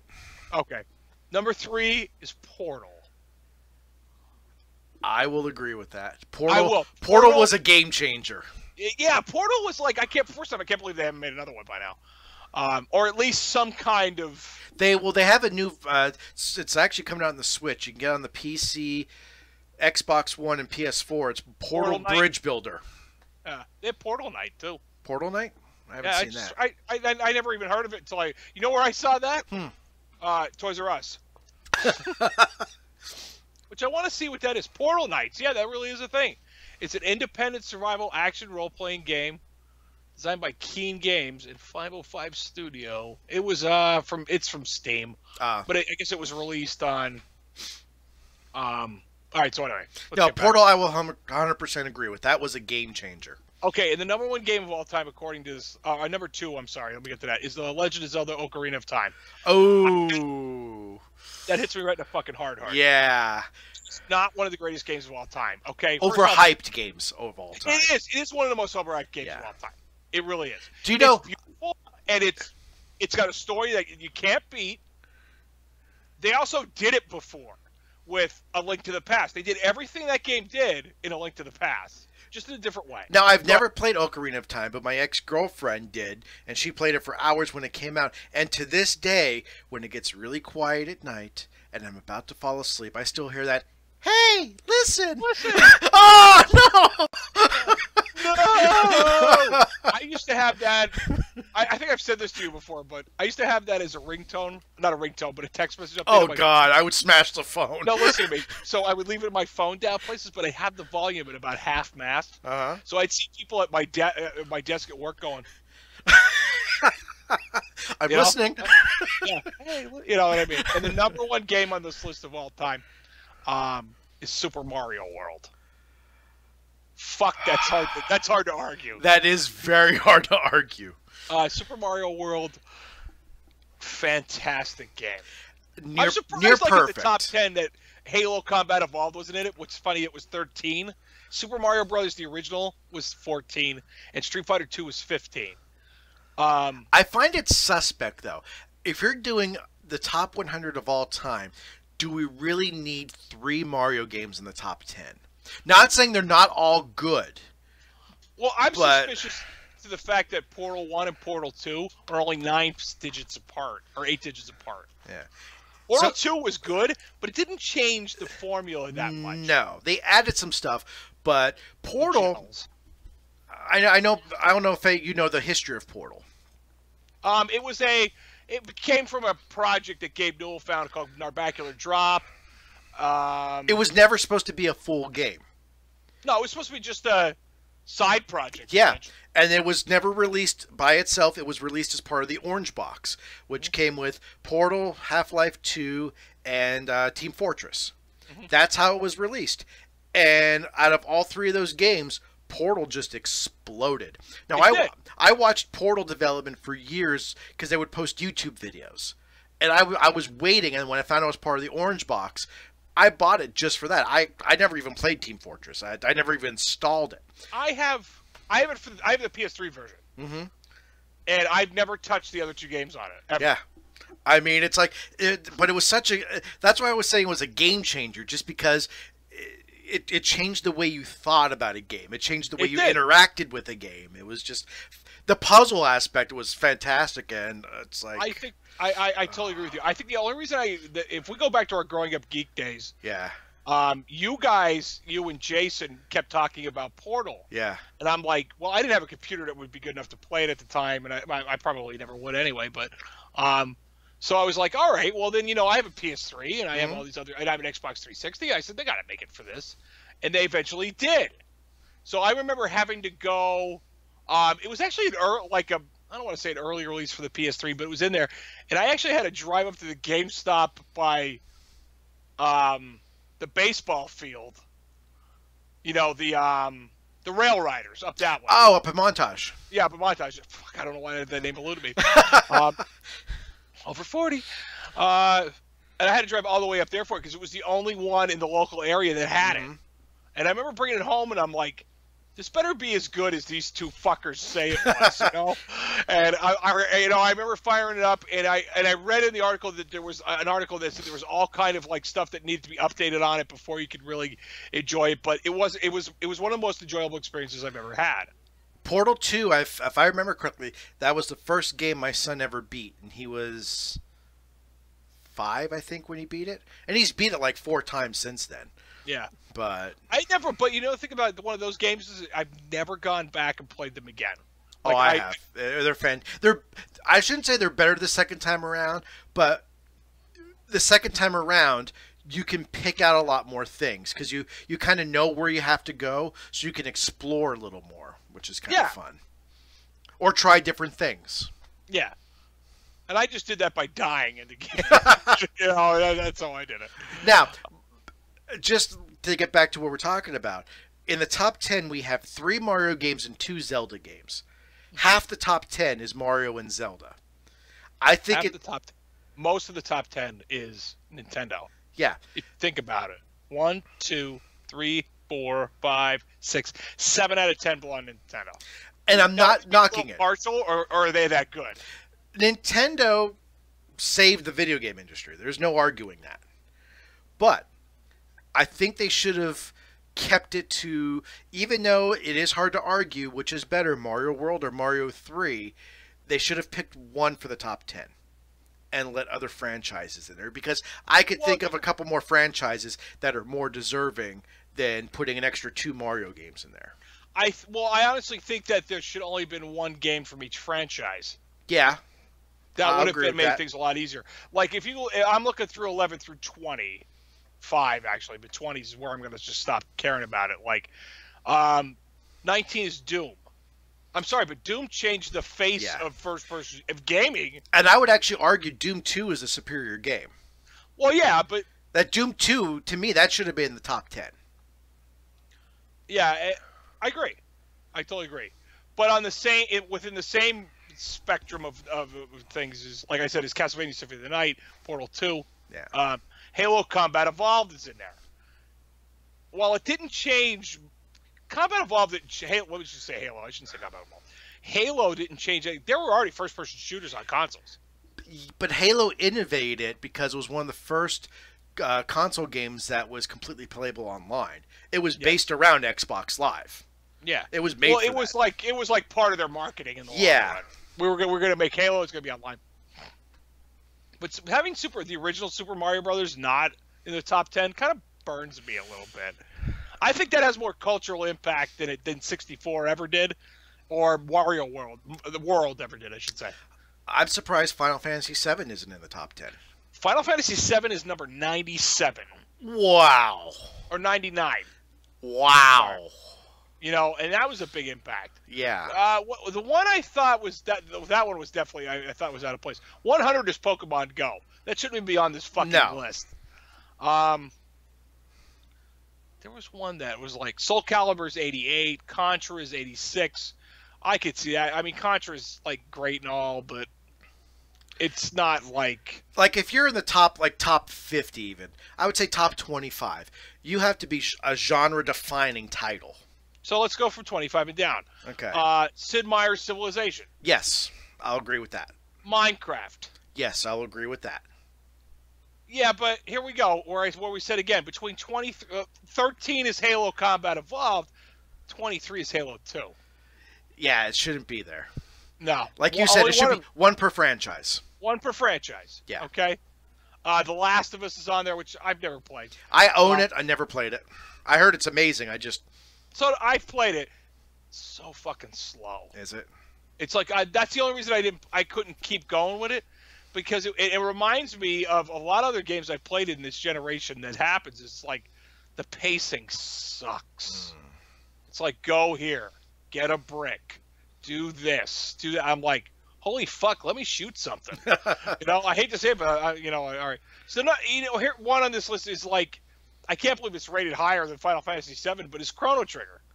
No. That kind of stings a little bit. Yeah. Chrono Trigger is a really great game, but it's like, it's not better than Final Fantasy VII in my Final Fantasy VII was impactful for the whole gaming community. It was one of the first times they killed off a main character and you didn't see it coming. You're right. And it wasn't like it was a joke. Yeah. She could come back later in the story. She's dead. She is dead.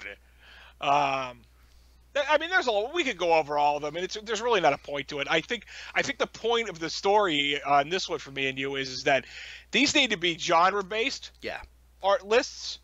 They also need to be. They're fun to read.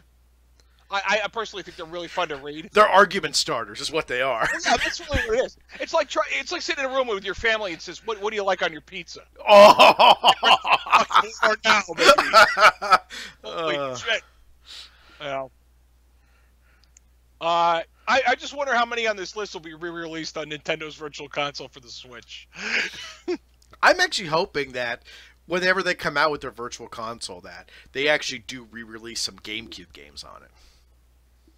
I know the capacity on them isn't much. No, it's not. It'd be great to get a portable version of the original Luigi's Mansion or Rogue Squadron or something. That'd be fun. I would like Metroid Prime. Yeah. I think play that on the shitter. That would be awesome. And with the motion controls, you could just set up the screen and just sit there on the shitter and. Yeah.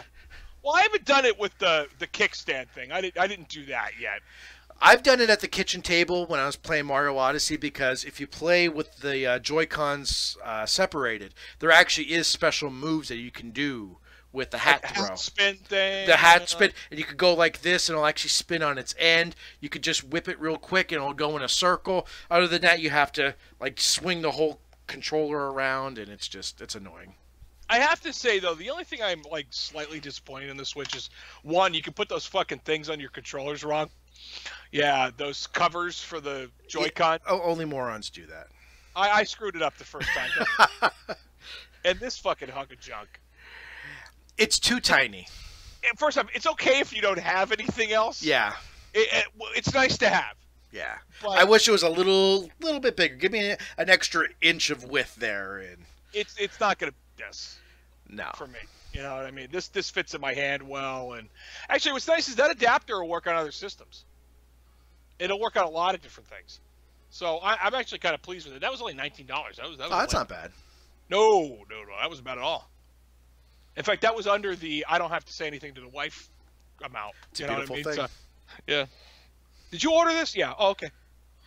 Well, yeah. I got the call today because I had to pay some personal bills online, and my wife, I always tell when she's on, because today was payday, she pays bills on her lunch, because I get all the emails to all the accounts of payment here, payment there, thank you for your payment, and I get a call from her. She goes, okay, we need to talk. I'm like, what's wrong? There's a bunch of charges on the account. What the hell is this charge? Okay, that's this. What's this? That's this. What's this? What's that? Okay, thank you. Yeah. And it was all under, I think the most expensive thing was registration for the boat, which was like $28. Yeah. So it was all under the limit, but it's like, she's like, what the hell is Fish and Boat? Oh, that's the registration for the boat. What the hell is MC Pro hosting? That's our Minecraft server that we pay quarterly. And it's like just stupid shit like that she doesn't see that.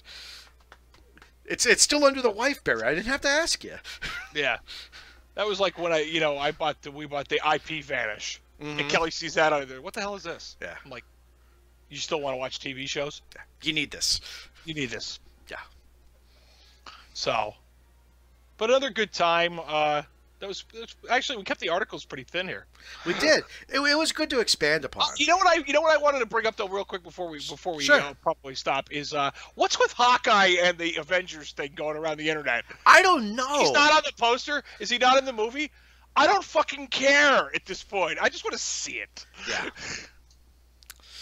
I don't know. I want to see Iron Man in the in that extreme. It's not extremist armor. It's called the Bleeding Edge armor.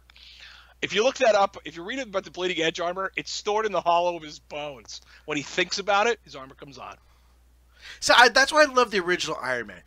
It wasn't believable, but the suit was big. It was bulky. It was still a suit. Stupid, you know what I mean? But now it's like so skin tight. Like it's like, you know, the helmet. There's no more helmet. It just magically forms over his head.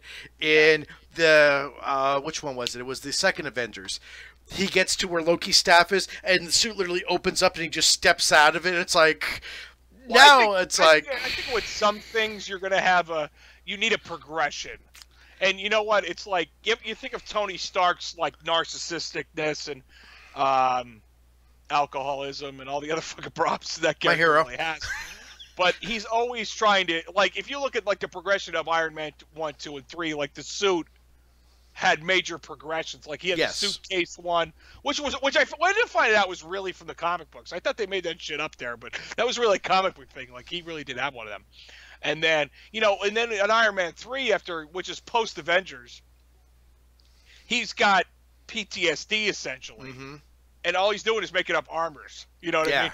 Like 44 to 50% of the armors he created had no fucking real purpose than the final battle of Iron Man 3. Bring in the army. Bring him in. All right, now we've done this. Now blow them all up because we're never going to use them again. Don't get me wrong. Igor was the coolest one. The one that held up the crane? Yeah. Yeah, he was the coolest one. I'm sorry. They could have used that for the next 50 films. I don't care. And they didn't use. I mean, they're gonna use the Hulkbuster, I guess, again, which I'll be happy with because I think it's really... the toy line ruined the Hulkbuster. Why? I don't know anything about this, so go ahead. Okay, it's a spoiler. Okay. You want to hear it? No. Hold on. I have to make dark considerations at the moment. No, I don't. Let's Okay. pass. Okay. I liked the Hulkbuster in Age of Ultron. Oh yeah. I thought that was one of the most badass scenes of the film. That's actually one of my favorite scenes in the movie is when he's hitting the Hulk with that piston. He's like, "Go to sleep, go to sleep, go to sleep, go to sleep." I love that. I like, and I mentioned this before. I like when he hits him with the elevator and knocks one of his teeth out. Yeah. And he seems out, and he goes, "I'm sorry." And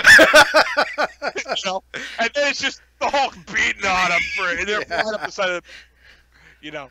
I think what I like about any of the Iron Man scenes, any of the Iron Mans is watching. I know you said that it got ridiculous with him walking out of the suit. Yeah. And stuff like that shit is really neat. Oh, I'm not saying it's not neat. It's just I think I like the first Iron Man still my favorite Marvel movie just because you see him building it and they build it in such a way that you think, okay, that actually might be possible, kind of, and now it's just like. Well, you know what? For me, it started to get silly when he created the Stark Tower and he would land and the machine would just take it off him. Yeah. You know what I mean? I'm like, oh, all right. Well, he had to find a way to make that a little more manageable. But he went from that to the next movie just stepping right out of it. You eliminate all the machines, and now the armor comes to him. Well, in Spider-Man Homecoming, he can control the armor now with a pair of glasses. Yeah, fucking Wi-Fi connection. You know what I mean? And then he steps out of it in that one, too. Yeah. Yeah. You're not even here. And there he is. And I'm still pissing. One thing I always liked about Iron Man's armor, and it's an aesthetic thing. Yeah. And I love shit like this in a movie. And I've probably said it to you 100 times, but in the scene in the Avengers where the Chitauri army is about to start pouring in, and his vision, like that Tony Stark vision. I don't know what you want to call that. Yeah, the HUD. The HUD. Yeah, that's what it is. The HUD. And it switches from peace to war. Yeah. Like, that's a wicked scene. It's very subtle, but I'm like, holy shit, that's like how simple it is for him, So, oh, God. I can't sit in a chair too long. I can't do it at work anymore either, but whatever. So one last thing I want to add to the conversation, and okay. I will just leave it at this because I can't talk about it, but everyone's got to go see Ready Player One. Was it that good? It was. All right, let me ask this question. I won't say how, but I've watched it 3 times already. All right, then I can watch it at home. In comparison to the book? The book, they put... There's pieces of the book in there, but the storyline, the overall storyline is pretty good. However, in the book, the gates and the challenges, how the characters meet, and that storyline of the character arc from the beginning to the end is thrown out. But I think we talked about this, that for them to get all the licensing is next to impossible. Like, do you remember, did you ever finish the book? I'm near the end. I haven't had time to read it. So, do you remember Parsifal's car? Yeah. Oh, yeah. The Ecto-88. So, in the movie, he has the DeLorean. It has the kit in the Telltale in the front, but I guess they couldn't get the licensing for Ghostbusters because there's no Ghostbusters logo on the door. Little things like that. I could see past that, though. But no, what I'm saying is, because of a lot of the intellectual property, you remember the first gate challenge. Sure. Not in there. What? Not in there. The second gate challenge. What? Not in there. Do you remember what he got when he had the perfect game of Pac-Man? Yes. Did not get it that way. I almost don't want to go see it in the theater now. There's an extra character they threw in there that was not in the book that actually plays a pretty central role. That I wasn't losing my shit. I actually had to kind of step out of the movie and go, okay, this is not really the book. This is not a novelization turned into a movie. This is a standalone story in this universe, kind of a retelling. Once you look at it that way, it is an absolutely awesome movie. It is fantastic. Yeah. All right. Okay. Let's leave it at that. Okay.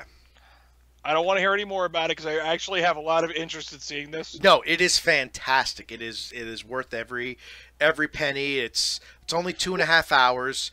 It is. I know that it's making a lot of money when they were selling Artemis underwear at Hot Topic. Yes. Well, let's put it this way: within the first 10 minutes of the movie, Parzival meets Artemis, and know that doesn't happen in the book. That doesn't happen That doesn't happen until the first gate challenge. Yep. And yeah, it's the first gate challenge. We sound like uber geeks. Yeah, I know. This is really cool. In the movie, the first gate challenge is a car race that anyone can participate in. That's not in the book, though. No, not even close to the book. It was Joust in the book, right? Yes. Yeah. But he had to find the cave, which was based on the old D&D cover of the skull, and then go through that whole Indiana Jones part with all the traps, and then play the game of Joust against the Grim Reaper guy. Yeah, whatever it was. He had a name. Yeah. So all that is not in there. You just have to win a car race to get. For the part you had to act out war games in the book. Not in there. Fuck! Really? The part where you had to act out Holy Grail. Not in there. Shut it down.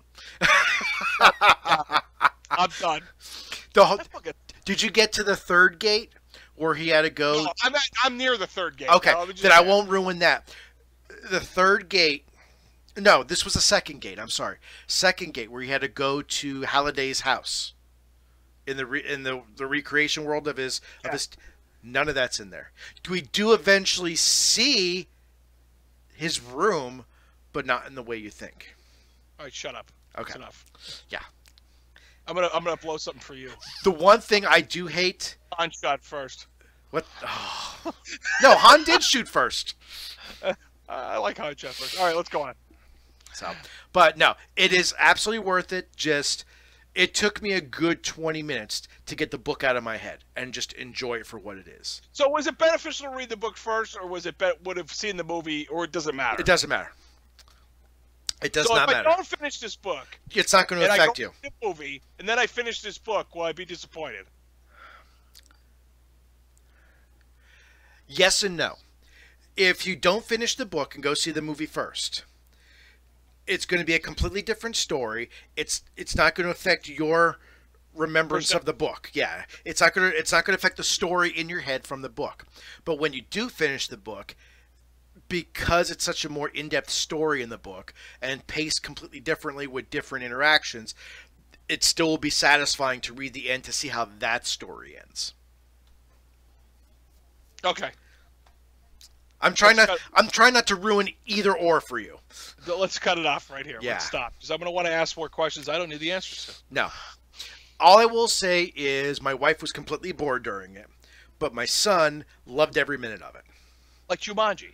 So, I haven't seen the new one. The first one's a classic, but the second one, it's not a second one. I don't even know if you remake. I don't even call it a reboot. It's a remake because they do reference the original one in the new Jumanji. Yeah, for like 4 seconds. Well, but it's a callback, so it's not a reboot because they're acknowledging the first one existed. Okay. And Karen Gillan's in it. Yeah. And that's all you needed. That's all you needed. It's the only reason I wanted to watch it. There's a lot. Jumanji's got a lot of video game like standards. Mm-hmm. I'll say there's a lot of things in the movie that are like once you see them happening, you'll laugh because you realize like that's how it is in actual games. But the story itself is pretty generic. The one thing I will say that I can't wait for the Blu-ray to come out for Ready Player One is just in watching it the next 2 times after seeing it in the theater.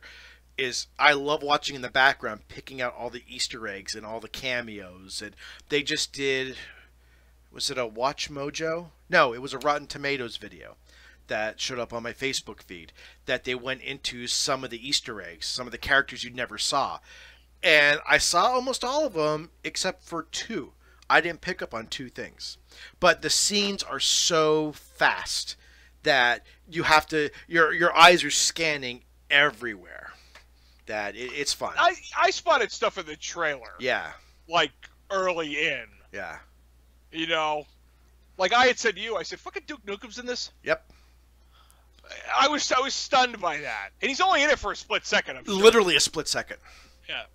But it's fun to pick out, like in the last battle scene where everyone's avatars, you see like the battle toads in there and shit like that, which is just kind of fun to see. And yeah, and the Spartans from Halo. Oh, there's a whole squad of Spartans in there, and yeah. Mind you, John 117 was the only one fucking left alive, but So, we won't get past that. But it's fun. But yeah, I would say it's extremely loosely based on the book. The beginning part of the book, the first 2 chapters, is sort of there. The overall arc of the story is somewhat intact, but the meat of the book just isn't there. So, but enjoy the book. The book is, to me, superior, but this is a good popcorn movie. This is a good geek movie. This is something you would just want to sit down and ingest and enjoy. So, it is totally worth the time. It's totally worth the money. I would recommend going to the theater first, just because the other copies that are out there, they're cam copies, and the image is really soft because it's all mostly CG. So it's a little soft. Okay. Where you go to the theater, it's nice and crisp, and you could see everything, and it's totally worth it. All right, I will roger that again. Yes. But no, finish the book. The book is 100%. I'm getting there. If I didn't have to work, I would have read this twice by now.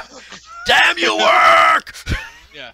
So damn need to eat, electricity, food. That's what you got a wife for. Get your sugar mama. You know, only if. Hate to say it, but sometimes, yeah, I'll let it go. She might hear me play this one night. So. Oh, and one last thing is, for those of you watching on video, you've noticed we have a new video background overlay.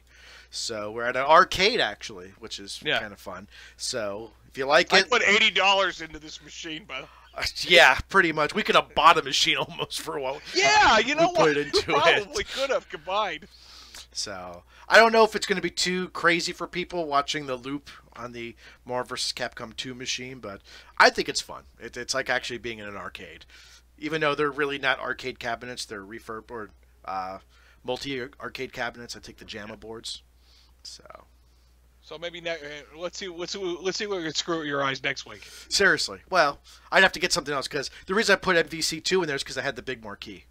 No. So that's the whole reason I put that in there. Next week, Star Trek. I got plenty of Star Trek there. Yeah. We could be everywhere somewhere new each week, but that's just... I spent 40 minutes looking for the one that I wanted, looking for a crisp picture, and I couldn't find one. Well, that picture I sent you is really crisp. So... No, the War Games one. Oh, the War Games. Yeah, I could not find a really crisp picture. I will work on one. Yeah. I will get us one. And it needs to be a decent size, because, I mean, this is 1080p, so actually it needs to be at least 720p. So... Okay.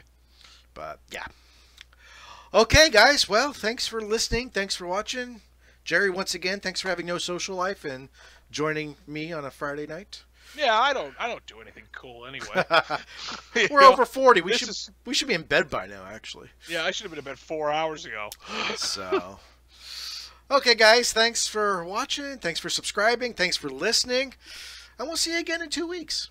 Yep. Okay, bye.